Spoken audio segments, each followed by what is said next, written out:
Tea. Hey everyone, gather round for a story from the sun-kissed shores of Australia, where the waves sing a song of summer. In a small coastal town lived a boy named Kai. With sun-bleached hair and eyes the color of the shallow sea, Kai was born with salt in his veins. His greatest love was his surfboard, a sleek, white board that felt like an extension of his own body. He could dance on the waves near the shore, carving graceful lines in the turquoise water, feeling the spray on his face and the sun on his back.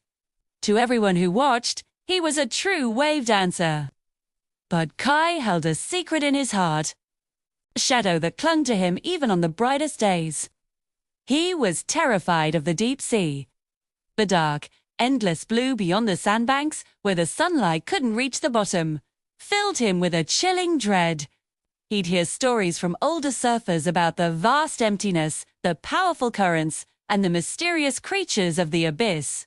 So, he kept to the shallows, his amazing talent confined by an invisible wall of fear. His friends would paddle out to the big breaks, their whoops of excitement echoing back to him. But Kai would always stay behind, watching, his heart a mix of envy and relief. One sweltering afternoon, the sky began to change.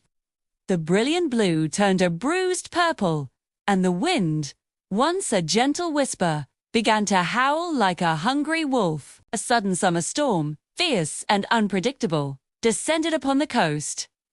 The sea, once playful, churned into a furious, grey monster. Kai and the other beachgoers scrambled for shelter, watching as monstrous waves crashed against the shore, reshaping the very coastline. The storm was as brief as it was violent. When the sun finally broke through the clouds again, the world was washed clean and sparkling. But the storm had left its mark. A sandbar near the mouth of the bay had shifted, creating a shallow, enclosed lagoon. And trapped inside were a pod of dolphins. Kai saw them first. Their sleek, grey bodies thrashed in the confined space, their clicks and whistles filled with panic. They were disoriented, trapped by the new sandbank that blocked their path back to the deep, open ocean. Kai's heart ached for them. He had always felt a special connection to the dolphins, often seeing them playing in the distance, their joyful leaps a symbol of the freedom he secretly craved. The townspeople gathered, their faces etched with worry. "They're too distressed," someone said.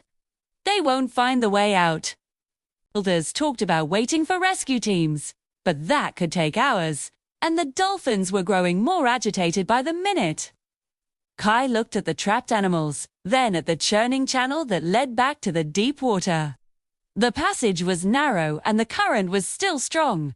It was the very edge of his comfort zone, the gateway to the deep blue he feared so much. His hands grew cold, and the familiar knot of anxiety tightened in his stomach. He could stay on the sand, safe and dry.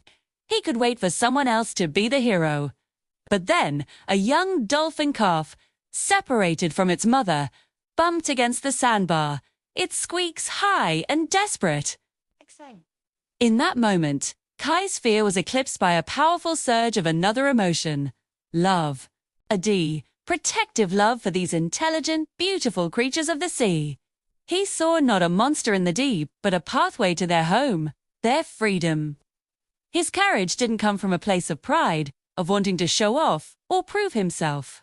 It grew from a simple, overwhelming need to help. Without a second thought, Kai grabbed his surfboard. He pushed it into the water, his movements sure and steady. He paddled into the lagoon, his voice calm and soothing. "It's okay," he murmured, more to himself than to the dolphins. "I'll show you the way." He paddled slowly, creating a gentle path for them to follow. The dolphins, sensing his calm and confident energy, began to quiet down. The mother dolphin nudged her calf towards him. Kai led them towards the treacherous channel. He could feel the powerful pull of the deep water, the very thing that used to paralyze him. But he didn't look down into the darkness. He kept his eyes on the dolphins, his focus entirely on them. With his expert knowledge of the waves, he navigated the turbulent water, using his board to guide the pod through the safest route. It was a delicate dance between buoy, board, and sea. Finally, with one last push, they were through the channel and into the open ocean. The dolphins swam a circle around him, their clicks and whistles now sounding like a chorus of thanks. Before they dipped beneath the waves and disappeared into the endless blue, the sky paddled back to shore. Exhilarated, the setting sun painted the sky in hues of orange and gold. The ocean seemed different now. It was still vast and mysterious, but it was no longer a place of fear. It was a place of life, of connection, of home. Kai had faced the deep sea, not to conquer it, but to serve it. And in doing so, he had discovered that the truest courage isn't about the absence of fear, but about finding something you love more than the fear itself. The wave dancer had finally found the courage to dance in the deep.